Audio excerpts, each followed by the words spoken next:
Welcome, everybody, on this Monday afternoon to our tapestry weaving class. The new voice you're hearing is Claire with Lion Brand. I'll be hanging out in the chat with you, answering any questions there, or passing them on to Darrin so he can demonstrate for us on screen, like he's showing off his fabulous pillow there. I'll also put the links to both handouts in the chat in case you didn't get those ahead of time. You can go ahead and save those. And now that all of the introductions out of the way, we will finally let Darrin take over. All right, welcome to class. We have a lot to cover today. If you received the handout in advance, there's a lot of information in the handout. We won't cover everything in the handout. I put a lot in there so that you could kind of use that for future learning, so that you have some terms and some ideas that you can research, so that you kind of know what things are called. You can research things and kind of have continued learning to follow up on. But I'm going to teach you a lot of basics and a lot of information that will get you started and enable you to be ready to make some really great woven projects. And then there's so much to weaving that you could probably spend the next 10 years researching it and still not learn everything. So there's so many fun things you can do.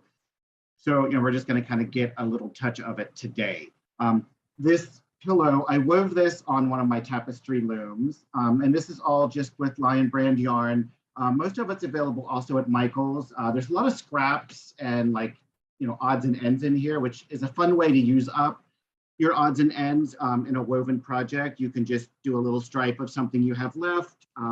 It's a great way to do that. I wanted to show you this. This is one that I just started. I'm weaving this kind of a picture of a rabbit. But this is a wooden loom that I purchased, and it's very nice to work on. But I'm going to show you today how to make a cardboard loom, so that if you don't have a loom, and if you want to kind of get the feel for if you're going to like weaving or not, you can make a loom and you don't have to invest a lot of money into it. This wooden loom that I have here, I think it was like $80. So, it's not cheap, but it's not as expensive as like a tapestry loom. I'm sorry, like a rigid heddle loom, which they can be quite a bit more expensive. So making one out of cardboard is a good idea to just kind of practice on. And then if you like it, then you can decide if you want to invest in a professionally made wooden loom or not. So let's go ahead and switch the view to the view of my hands, and we will go ahead and get started. Okay.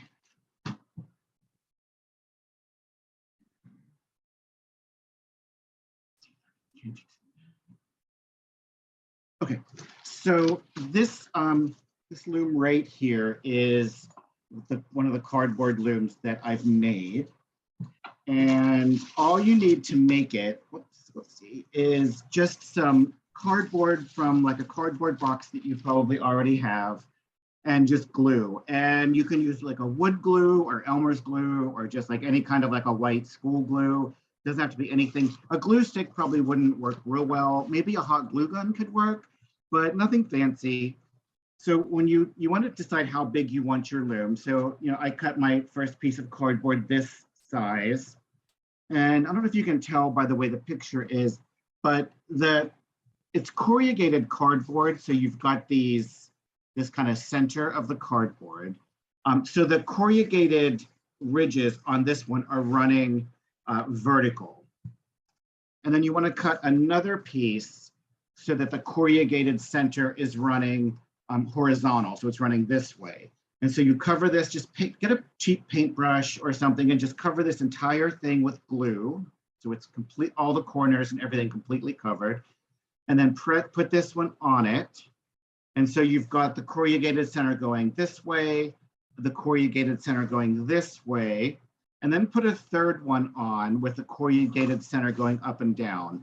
And that will help to make it stronger. So, put that so it's all glued together very securely.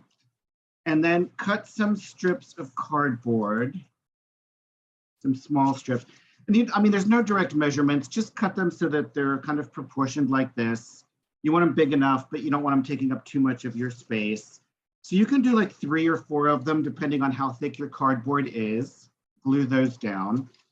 And then you want to do one other one where you take the first layer of the cardboard away to reveal the corrugated center.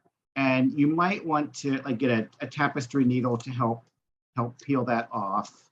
And just peel that first layer away so that you can reveal this corrugated center. And then we're going to glue those in place like this. So that would be completely removed.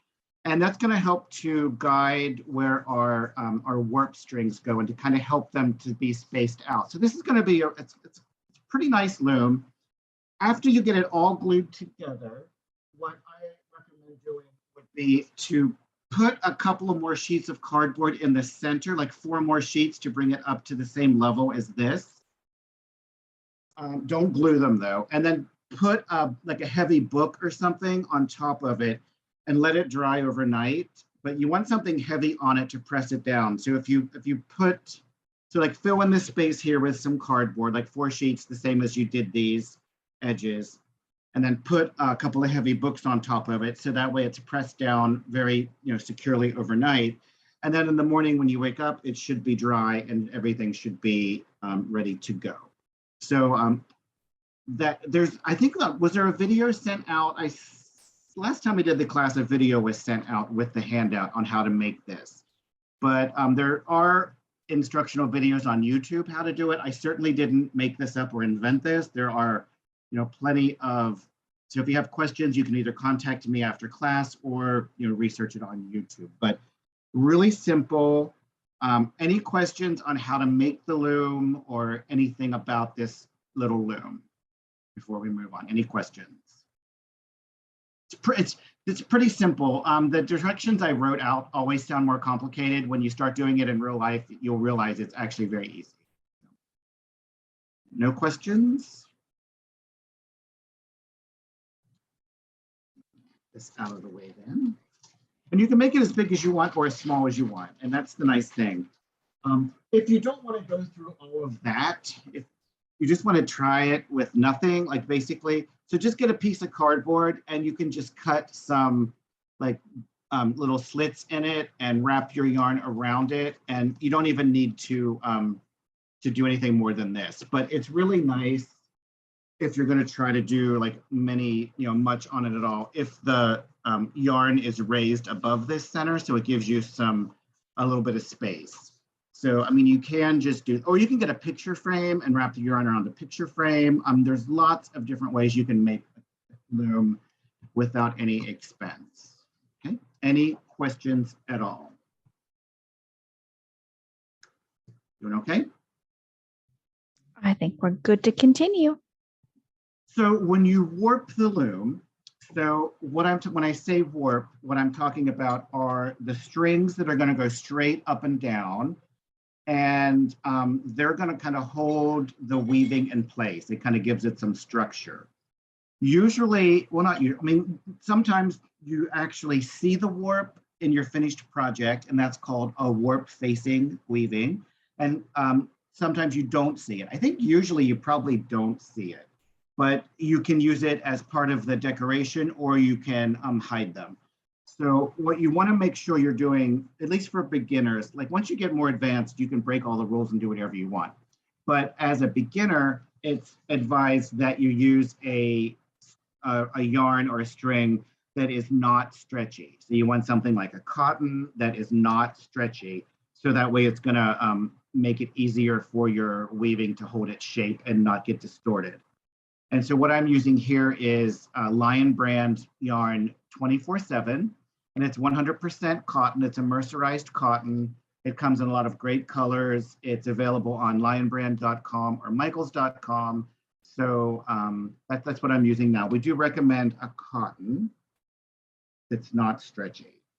And all you want to do, you want to decide how big you want your weaving to be. You can warp this whole thing, or you can just do like a little bit of it. So I'm going to do just a little bit right in the center. You can do it however you want. And all you do is just wrap your yarn around your loom. And I'm going to tie it in a nice tight knot. Nothing fancy, just like a square knot or an overhand knot, whatever, but you don't want it to slip. And then I'm just going to kind of turn that so that knot is in the back. And then I'm going to just wrap on this loom, because we don't have hooks or nails or anything. I'm going to wrap the yarn all the way around it. And that's one kind of drawback about this loom, is you do end up using a lot of yarn for the warp. That's kind of unnecessary, but it's not that much yarn.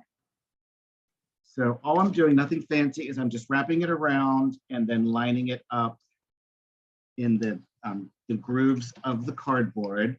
On other looms, you'll hear these called the dent, and depending on how far they're spaced out, it can affect how thick or how dense your weaving would be. But for small projects, for just learning, it doesn't really matter yet. Any questions about how I'm warping this?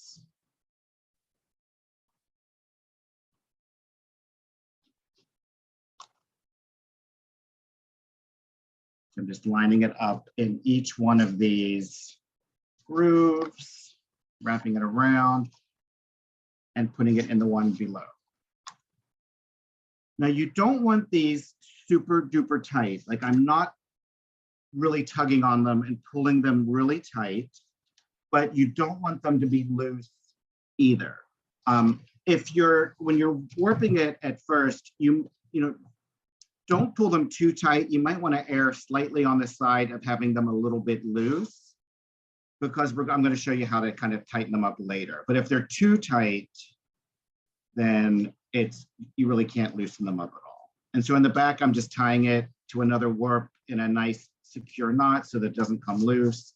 So that's what the back looks like. So the back's nothing special.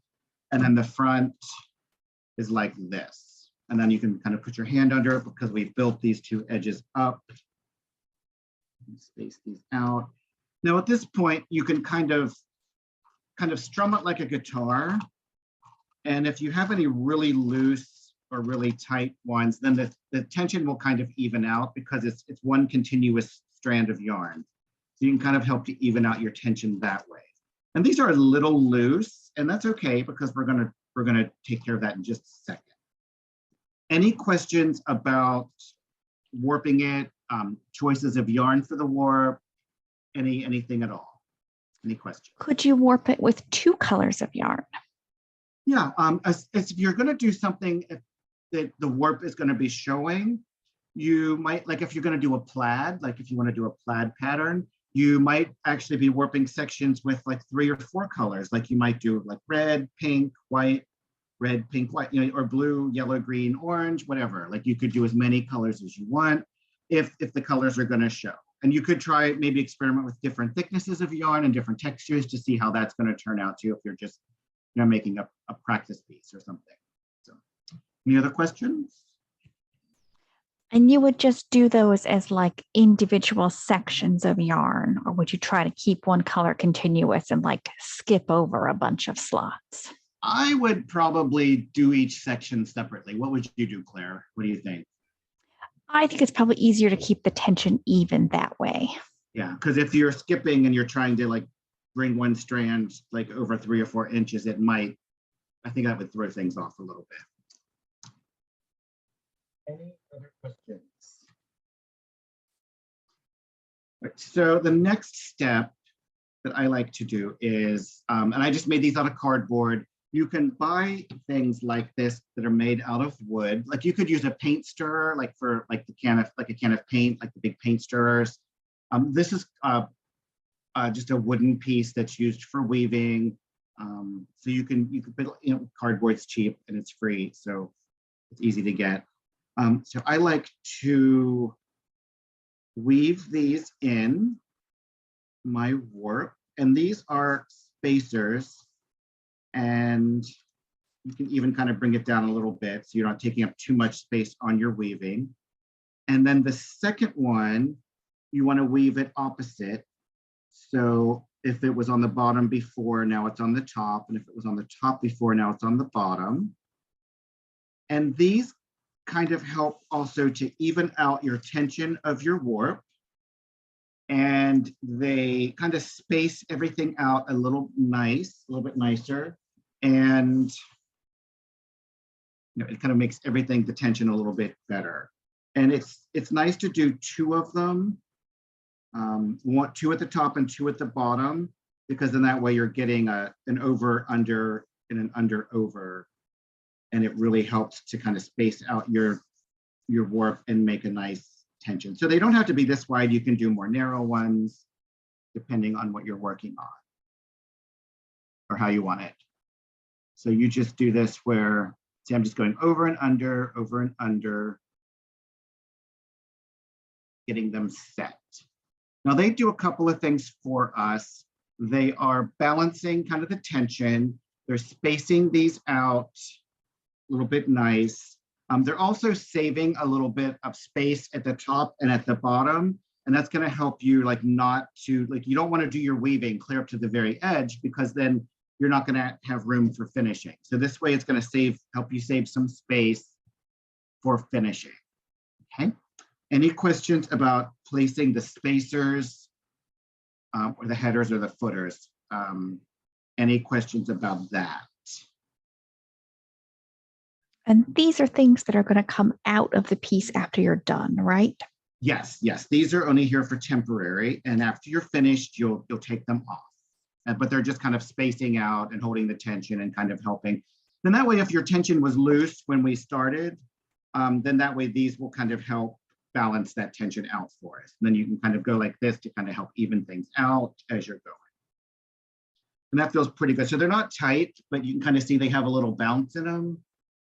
But they still have plenty of give. Like, you don't want them too tight. If they're super tight, after you're finished and you cut them off to remove your weaving, then they'll kind of relax back into place. So if they're really stretchy or something and you cut them, they might go back into place and pull out of your weaving. But sometimes they'll your weft will kind of go with them, and it'll shrink and cause it to get like ruching or like pleats or wrinkles in your weaving. And that's kind of how they make seersucker fabric. So if you want it to be flat, or if maybe you want it to have that effect. So there's all different kinds of things you can do, depending on how you want it to be. And sometimes you'll do these things and you don't know they're happening. And after you're done, you'll be like, well, that wasn't a surprise or whatever. So, but that's all part of the learning, really. So, right. Any other questions so far? I think we're ready to start some weaving. Weaving, okay. So I've got a lot of scrap yarn that I have. This one is Lion Brand yarn. It is Hometown Bonus Bundle. I think it's Cincinnati Red. There's so many colors available in Hometown Bonus Bundle that I'm sure your favorite color will be available. But the reason I love this yarn, it's smooth, it's soft, it's fluffy, it's a great yarn to work with. So it's a lot of fun. And I'm gonna just, take off just so much. I just want to work with this much just for demonstrating, and we'll talk about that in a little bit, about how much you want to do a lot or a little. And I'm going to use just a large-eyed blunt needle, and this one, the tip of it is bent, and that sometimes makes it easier to work with. And we'll try one that's not bent, and you can see which ones you like better. And so I'm just going to thread this on my needle. And so let me see if I can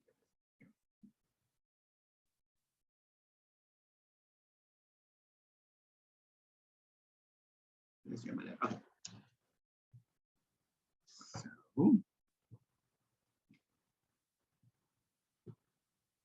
Okay, so you're just going to start. I always start on this end. I don't think it matters, but maybe because I'm right-handed, I start on the right side.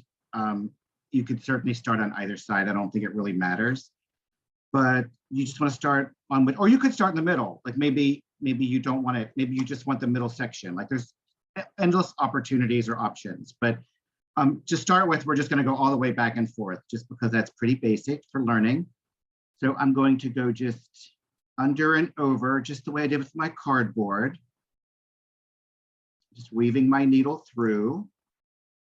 And this is just a basic weave, a plain weave, or a tabby weave. And that's just like the most basic or plain weave. And I'm just pulling it through, and I'm gonna leave 3 or 4 or 5 inches. You don't wanna waste your yarn, but you don't want to, you wanna have enough because you're gonna have to weave in this end later. So, about that long, maybe a couple of inches. You pulled it down too far, Darrin. We can't see you now. Oh, sorry. Now I'm gonna I have a bowl with needles in it. I'm gonna break that. And my desk is not big enough for this, really. I've discovered that today. Try to, there we go. All right, okay. So now that I've made it across, I'm gonna go back across, but then of course, we're gonna go the opposite. So we're gonna go under and over. So if we went under before, we're gonna go over this time. And that's what locks everything in place. Pull it through. All right, so when you're weaving, so the first row doesn't matter so much, but every other row after that, when you go through, you want to kind of hold it right here, this like little edge, and you want to bring it up on a diagonal, like you don't want to bring it straight across. And then you want to bring it down. And then kind of, you don't want a big loop over here, so you can kind of pull it. See, I'm holding this string out as I'm kind of pulling that loop closed. And I'm ready to do my next pass. And so, see, I have this spacer here. So what I can do is I can turn it up like this. And what that does is it opens up the space between my warp. And this little space here is called a shed. And that this could be called a shed stick because it opens up that shed. So I'm gonna open it up. And then I don't have to worry about going over and under because that shed stick is holding it for me. And I can just take it straight through. So much easier. Bring it through. And again, kind of do it on a diagonal, or you can do it like on an arch. And then bring it down. You don't want to leave this loop, so you can kind of pull that. See, I'm kind of doing it on a diagonal. And bringing it down. So you can see when I'm pounding this down, it's hiding these warps. So these bright pink warps are kind of being hidden in this red. So this is a weaving comb, and you can use this weaving comb also to pound it down. And if you don't have a weaving comb, you can use a fork. So this is just a fork from my kitchen, and you can use that to bring it down. Or this is just a comb I use to comb my hair, and you can use that. So you probably have a lot of tools around your house that you can use for weaving that you didn't know about. And I'm going to go back. So I was able to go this way by using this shed stick, but that's holding these up and forcing these down. And on the way back, it has to be the opposite. So I can't use that going back. I have to kind of do it manually, which is fine.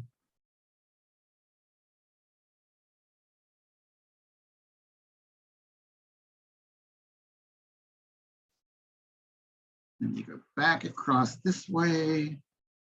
And I'm going to bring it right next to that warp. Problem is, if you pull it tight, you can see how it pulls everything in. And what's going to happen is your weaving will kind of be shaped like an hourglass. And that's probably not what you want. And sometimes mine still kind of do that. So you just have to be really careful not to let that happen. But one way to help prevent that is to kind of hold this one. One of the problems is you're not going straight across. The the weft is actually going up and down, up and down, up and down. So it's not straight across. So if you pull it up on a diagonal or do some like bumps like that, it gives it a little extra length. And then you don't want it too slack. And then you can kind of go like this to kind of even things out.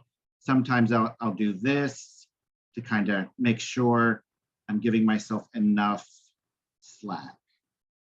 Pound it down with that, or you can use one of your combs to bring it down. And then this is just the basic tabby weave. It's actually very pretty.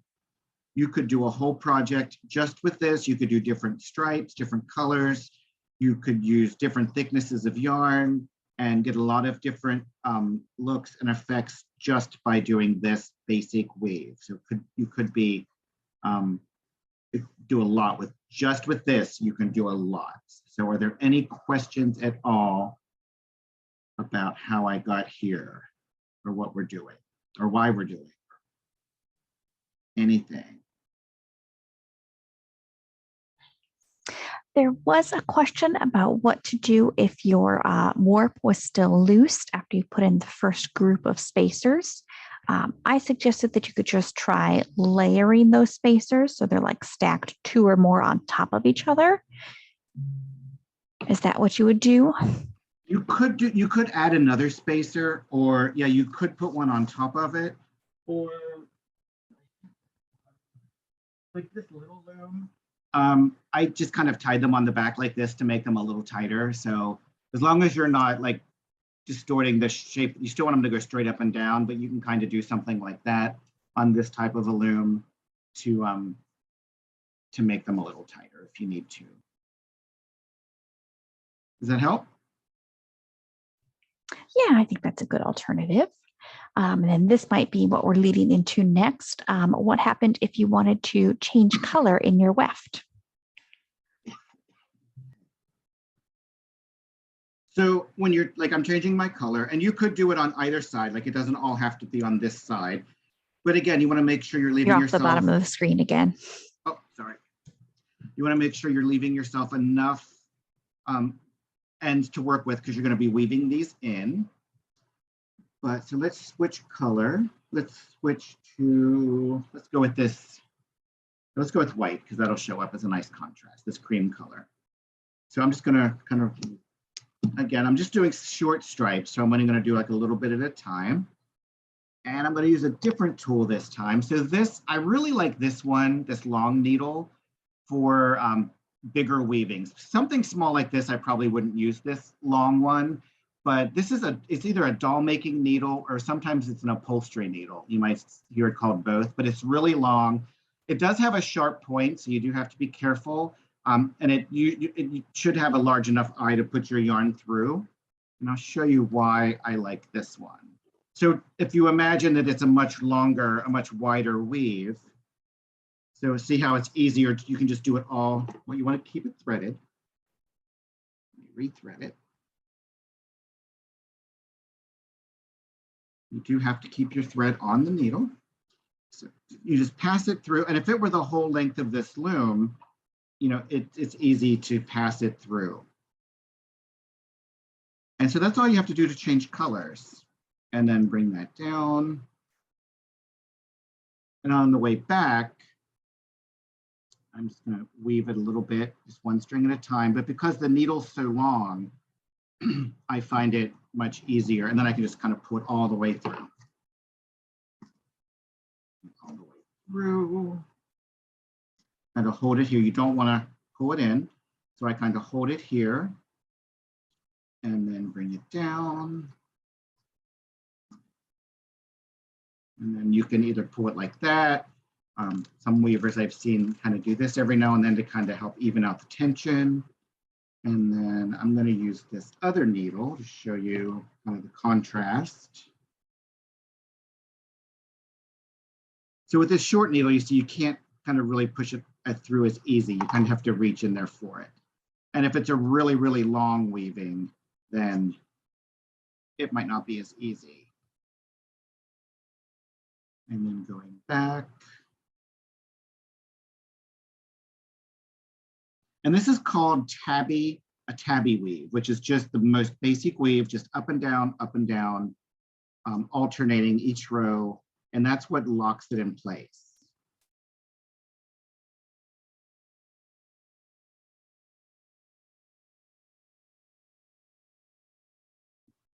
And on my weavings, and I've heard other weavers say this too, that they like to weave their ends in after they finished everything, because if they weave their ends in like mid-project, then, and if they mess up, like they don't want to rip it out because they've already woven their ends in. And it's kind of like a psychological thing where you feel like it's finished, so you don't want to. So you can kind of do whatever you want, but if you want to weave your ends in, sometimes I'll weave mine in this way. So you can see I'm kind of taking it vertical. I'm following that warp string and it's kind of hiding it. You can kind of hide it in there that way. Or you can do it horizontal like this. Just kind of take it part of the way across. Which way do you like to do it, Claire? I have always done it horizontally. You can snip that off. And then it kind of disappears right in there. Okay. Any questions about like changing colors, weaving in your ends, what a tabby weave is, anything? How do we feel? We have a couple questions about like making shapes, or if you have to go all the way across the row with a single color. So I think that's kind of what's coming up next. So what do you mean go all the way across with a single color? Like this is what we've done, right? Right. But if you wanted to go, say, like halfway or 3/4 of the way across the row and then change colors. Okay. So let's quickly do that. And then I've got some other fun tricks to show you. So I'm just going to quickly kind of do this. So anyone part of the way and then back.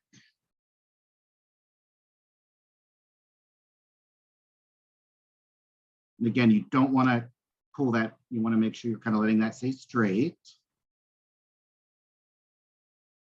And make sure you're spacing it out. And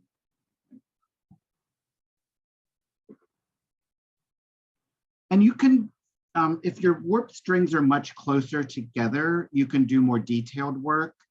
It's kind of like the pixels on a computer screen. The more pixels you have, the more detailed kind of picture you can have. So there's lots of different things to consider as you practice and get.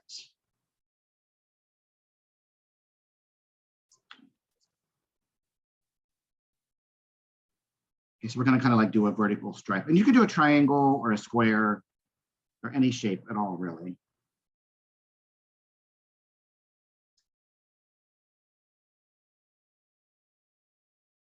I'm just kind of hurrying so I can kind of get to the place where I could do that. All right. So now we've got this little space here, and let's do the other side. I'll use this green so we can all kind of see the difference. I'm gonna use this green. Now there are two things you can do if you want to kind of join colors like this halfway through. So you want to kind of make sure you're maintaining your tabby weave. Again, leave yourself plenty of an end for finishing later. So one thing you can do, and you can just kind of leave a slit. It's called there's open slit and closed slit. And with the way this is set up now, it's going to look like a big opening, but you can see it already kind of closes itself up. So all I did was I just went to that, to where the white one was, and I just went back and I didn't connect them, and there's going to be a kind of an opening there. I did that on this pillar so I could show. So right here, this is an open slit, and if I pull it open, you can see that these are not connected here. But on this side, it is connected, and this is the closed slit. So depending on what you're wanting and how you want it to look, see, this is closed. That's the open slit right here, and that's the closed slit. And you can do whichever you want. So this is open slit. And let me go back and I'll show you how to do the closed one. And once you try it, you'll see it makes sense, you know, when you're into it, when you do it yourself. So you go all the way across, kind of go ahead and pound it down a little bit. And then, so it's my weft should be over this warp. And then I'm just gonna go, I'm just gonna kind of bring it under. So the green and the cream are gonna share this center warp. So they're each gonna be kind of sharing it.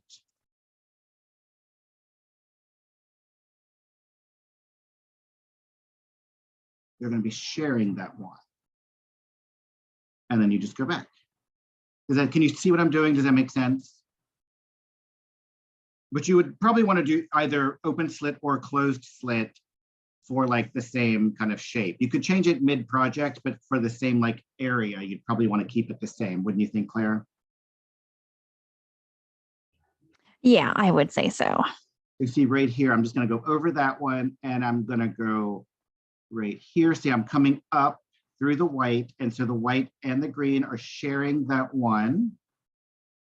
And you bring it through. And again, you don't want to pull it. You want to make sure you're giving enough slack so that it'll lay flat, but not too much slack. So it is a delicate balance. And then you just go back following your tabby weave. So I'm never sure if it's showing up on, because for my vision, for my view, it looks perfect. I can see perfectly clear what I'm doing, but I'm never sure. Are you able to see, were you able to see how I did that? You want to see it again, or do we have any questions about it? You can do a lot of you could do any kind of picture or drawing or shape that you want once you practice it. And would you say that it's easier to sort of work the two colors at the same time, or would you build up one area and then fill in with the second? Well, I probably wouldn't, like say I wanted to half white and half green. I probably wouldn't do all the white and then all the green. I would probably kind of keep them fairly balanced. I feel like that would make the tension and everything a little bit easier. It might help us to, because if you do all the white, like by the time you get to the top, you might be pulling that warp over. But if you're using the green to kind of help balance it, it might be easier to keep things more even. But you could do it either way. What do you think, Claire? What would you do? I like to sort of stagger them, like you were just saying. I think it's easier to get that joining point even that way. Yeah, I think so too. But you know, I don't know if there's a wrong way. There might just be the way that works better for you. Like you could try it both ways. Like try it either way and see. Any other questions? I think we're good. All right, so I'm going to move this out of the way, and we're going to talk about a few other things you can do. So depending on what you're going to be using this weaving for. So the other one I just used the spacers, and I just started with my tabby weave. And it's fine, but it's not giving you the most secure edge. So if you're going to use this for a wall hanging or for something that's not going to get a lot of wear and tear, then that's fine.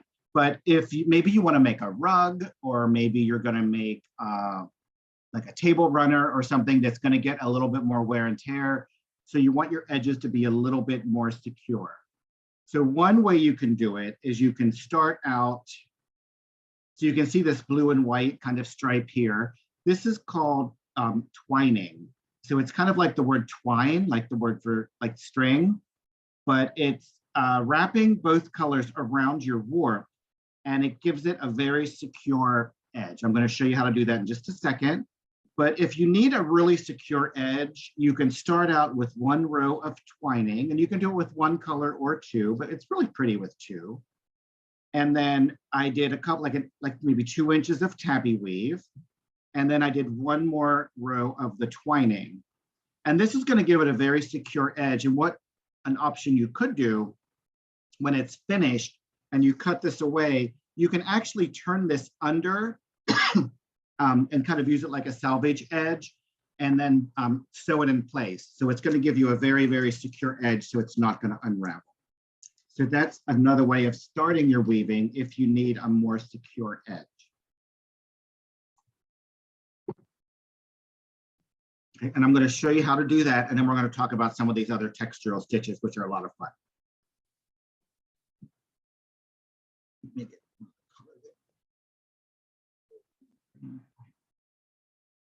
So let's do green and white.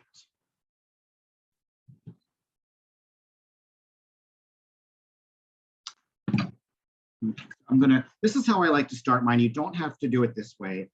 I like to tie mine in a knot. So you can do two. If you're going to do one color, you could just kind of do it as a loop. But I like to tie mine like that together. It just kind of holds them in place. Makes it easier for me. And then whichever side you're going to start from, or you could start in the middle, like whatever you want, whatever you're wanting to do. So this is kind of how you start it. Put it around that first warp.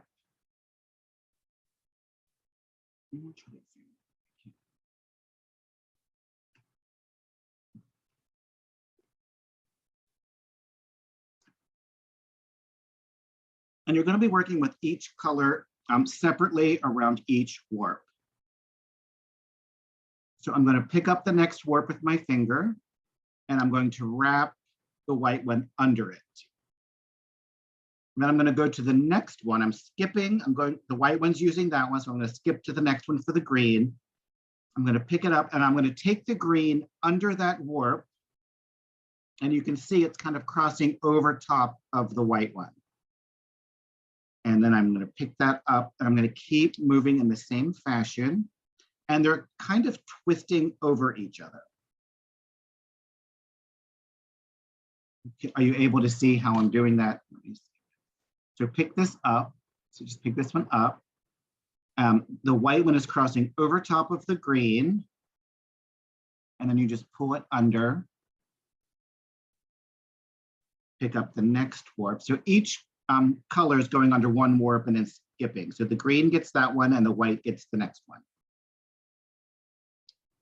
And you don't want to have a lot of slack in it. So you want to kind of pull it, but you don't want it to be too tight. You're not trying to pull it in. So, and you just kind of move. You can do it all the way across. You can do it partial of the way.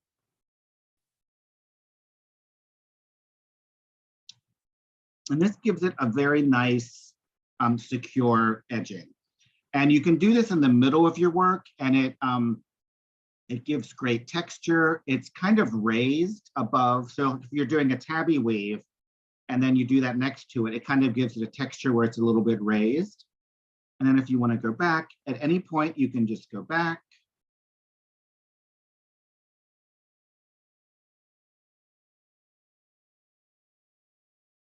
I really like this one. And if at any point in your, like if you're just doing a design, like a random design, at any point, if your warp is starting to kind of get, like say you got off track and you were going over and under with the tabby weave and you got off track and you got them mixed up, you can do this and this will kind of force everything to be spaced out again nicely. And then you can go back up here and start with a fresh kind of a warp that's going to give you an opportunity to give it another try. So like if down here I got off track, you can do some of this twining, and then above the twining, you're going to see everything's going to be nice and spaced out.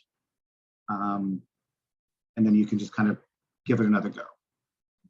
Any questions about this twining and how to do it? Or you can see it's really pretty. It gives this kind of effect. It almost looks like a Latvian braid, or they almost look like knit stitches going sideways, or it could be anything. And then I'm going to kind of do it like this. And you can see because I had more work over here. And if I push this down, you can see it causes it to go on a diagonal. And so you don't have to do things straight across. And if I were to keep like working here, and then I could go up and then across, and then you're going to get kind of a hump or a diagonal line.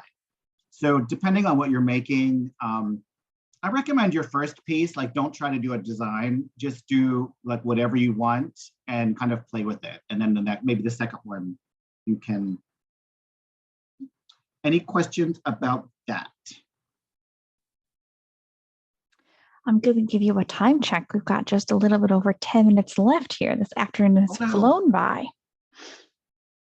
Okay, well, there's one more thing I want to show you, and then we'll talk about how to take this off of the loom.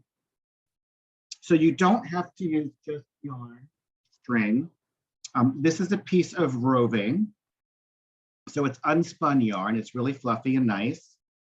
And then this is just some strips of denim. So you could weave with denim, you could weave with ribbons, you could weave with anything you, I've seen people use Stix. I've seen people use flower stems, like they use like dried, like go out and pick a bunch of wildflowers, weave with the stems, leave the flowers attached. It could be really interesting for a wall hanging. But this next stitch I'm going to show you is this one here, and it's called sumac. You're still zoomed in quite a bit, Darrin. What? I'm sorry. And it's called sumac, but you could do this with regular yarn or with this roving, but this roving gives it a really fun effect. And so I'll start right here. So I want it to be zoomed in so you can see. Is it a good view, Claire? So you kind of take it under your warp thread, wherever you want to start it. I'm going to go this direction with my design. So you want to wrap the warp thread, you kind of want to go back and wrap the warp thread that way. And you could leave this like really loose like that, or you could pull it down tighter. And because this is so thick, you don't want to do every warp strand, because it'll crowd them and it'll actually force it out this direction. So you can skip one or two. So pick up the next one. I'm going to go back under it and then move this way. So all you're doing is just wrapping it. You're just wrapping it under. And you can do every one, you could skip, kind of make it kind of random and make them, if you pull the tension all the same, then it'll be a nice uniform look, or you can leave it kind of random. And I'm going to go back the other way. Just kind of sorry. I'm just going to kind of tuck that in the back. And you can see how much fun. Now you wouldn't want to do this for a rug or something. This is very delicate and it's not going to hold up well. So this would be more for a wall hanging or for something that's not going to get much wear or tear. But you can get a lot of great texture by doing that. Okay, so we've got the tabby weave, we've got the twining, we've got the sumac. I do want to show you how to remove it. So let's pretend we're finished. You don't have to do the whole thing. Like I could just be finished. Maybe I'm just doing a little piece for something for whatever reason. So you're going to kind of, let's see if I can zoom back out. Okay, so pull these out.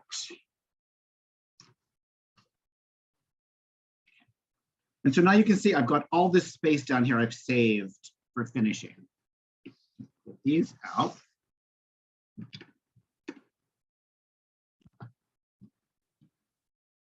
Okay, and before I cut it off, I do want to show you another stitch. Because I did the twining, 2 rows of twining in the tabby, this is very secure. But if you didn't do that, there's another stitch. You can still do it with this, but there's another stitch called hem stitch. So you go under 2 strands, and then you go up here and you go under 2 rows of your weft. And then you kind of wrap it. It's kind of like blanket stitch. You don't want to, make sure you have enough to work with. You don't want to. And then you kind of want to hold this ahead of where you're working. And then you go under 2 strands here. and you go up under 2. And you want that yarn to be going under your needle because it's kind of looping around it. Should I zoom back in? Let's try to zoom in. So you go under 2 of your warp. You want your yarn kind of out here. You go under 2 of your warp, and then you're going to go under 2 rows of the weft. You want your yarn to be under your needle. And it's similar to blanket stitch if you've ever done blanket stitch. And once you get in the pattern of it, it actually goes pretty fast. And this can help to secure the edge. And that's hem stitch. And it kind of groups them together. It kind of groups these loose warps together into little bundles. So you can kind of see it kind of groups them together. Oh, I skipped one. But yeah, you want to go under at least 2. You could go under 3, I guess, depending on how close together they are. Do you do hem stitch, or what do you do to finish yours, Claire? Yep, I do hem stitch. I do a little bit more rigid heddle weaving. And so on that, if you want your hem stitch, you have to make sure and do it at the start before you get too far into your project and have wrapped it all the way around. So rigid heddle weaving, once you start the actual weaving, it's the same principle because you're working with the warp and the weft, but like the setup and the finishing is quite a bit different. Is that pretty much the main difference, right, Claire? Like the stitches would be the same. Oh, I messed up. Yeah, you could use some of these stitches to either make, a tapestry piece on a rigid heddle loom, or to incorporate some texture into a larger piece. Right, so I didn't quite have enough to go all the way across, but you guys get the idea. You would just want to make it very secure. And then because I have so much, I'm just going to cut this from the back, but, or I'll just do it here because you might not always have. So I just cut it off. After you want to make sure everything's good. Oops, sorry. Yeah, this is it's just not enough room on my desk for all this. So just cut it off, nothing special. But then you want to tie these. You can kind of see how they're grouped, like these 2 and these 2. So I would just tie them kind of like in a square knot, something really secure. Do you do a special tie, Claire? Typically, if I'm leaving a lot of fringe, I'll group them and do, an overhand knot? So you just want to make sure you're tying them off because you don't want because they'll slip right off. Your warp won't really hold anything in place and the weft can slip right off of it. But if it's tied, then it won't be able to. And then you can go back and I've got these 2. I've got these 2 tied together, and I've got these 2 tied together. You can go back and do a second row to make it super secure and tie the other ones together side by side. So you're kind of getting it tied together in 2 ways. So you want to go all the way across like that. I'm probably not going to go all the way across because you don't want to waste your entire day watching me tie knots, but that's how you would. And then if this was a rug, or if you wanted it to have a really good secure finished edge like I was talking about, so then this is the back, and then you could fold this over like this, and you could either have that row of the twining showing, or you could not have any of it showing. And then just sew this down, no fancy, just kind of whip stitch it down or something just so it doesn't show on the front. And then that's going to give you a really nice finish on the back. And if you had a rug and it looked like this on the front and you turned it over and you had this nice finished edge on the back, then it would look like a very nice piece. With the hem stitch though, like I did this in red so you could see what I was doing, but you would want it to be, I would probably use a much smaller yarn or a thread even, and I would use a color that's going to blend. Like you don't want the hem stitch to show so much, it's not really decorative. But that's kind of how you take it off and finish it. And then once you take it off, Basically, it's a piece of cloth at this point or fabric, and then you can sew it. You could use it as a pillow. You could make a bag out of it. You could make a wall hanging, a rug, a table runner. You could make placemat. What else could you do, Claire? Anything, right? Depending on how you've made it. Like this wouldn't make a good rug because of this, but. Yeah, you could make a pillow cover, placemat, a little bag, or a clutch, or a sunglasses case, or all sorts of things. Okay. We've got a few more minutes left. Are there any? We covered a lot, and I covered a lot of it really fast, but are there any other questions, anything you might? I'm going to go ahead and put both the how to make a cardboard loom handout and the weaving handout in the chat in case you need those again before we leave. Okay. I want to show, I'm going to walk you through my apartment and show you what large weaving is.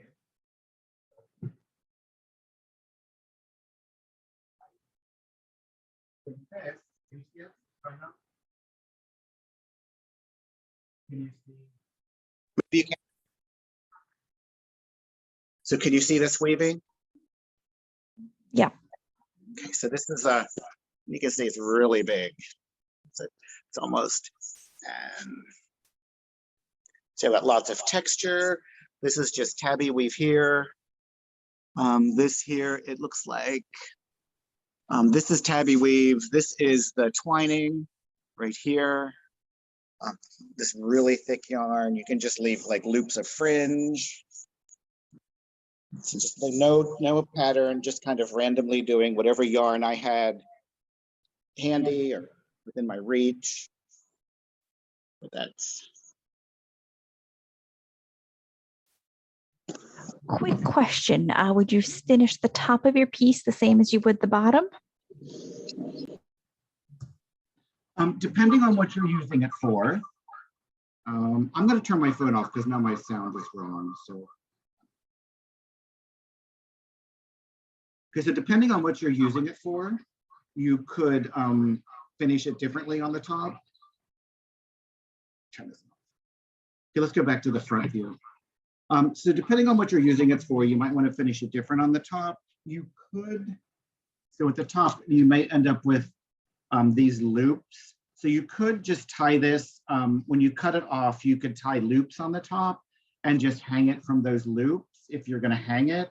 But if you're going to use it as a rug or like a wall, like a rug or like a table runner or something, you would probably finish the top and the bottom the same. So it really depends on what you're using it for. So you could finish the top and bottom exactly the same and still hang it. You might want to fold it over and then like leave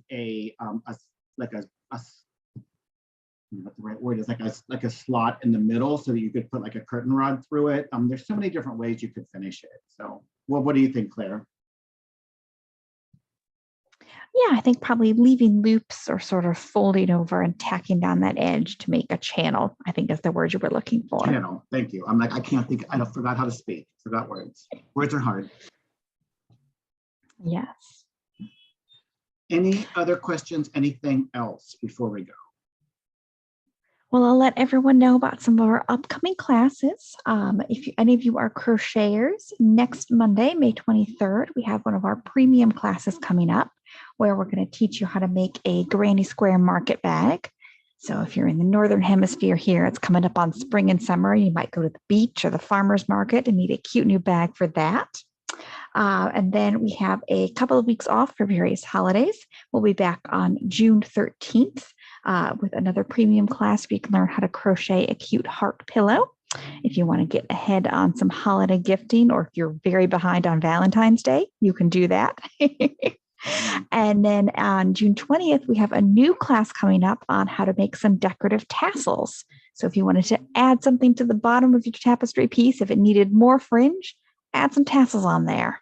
Yeah, and for the tassel class, you don't need to know how to knit or crochet at all, or weave. I mean, it's a complete different thing. So like if you have friends that don't know how to do any of these things, but they still want to learn how to make a craft, you know, it might be something fun you guys can do together. So if you do have questions, like later on, if you come up with questions, of course, There's so many videos on YouTube on how to weave and tapestry weaving. That's how I learned everything. I just watch videos over and over and over on YouTube and just practice as I go. You can also feel free to send me a direct message either on Facebook or on Instagram. On Facebook, it's just my name spelled out just like it is, and my picture's there so you'll recognize me. On Instagram, my name is Mr. Woolly Bear. So it's Mister spelled out Woolly Bear. Maybe Claire will put that in the chat. Just send me a direct message with whatever questions you have. I can usually respond pretty quick because I don't get many questions. I just hate the thought of you like struggling with a question when I could answer it quickly for you. So yeah, feel free to come to me if you have any questions or need any additional help. Anything else, Claire? I hope everybody has fun practicing, and tag us if you post any pictures online. We'd love to see them. I'd love to see it if you make something. So, all right, don't forget to practice. That's where the learning really happens, is when you're practicing and you have it all in your hand. Let me know if you have any additional questions, and thanks for coming to class. Have a great night.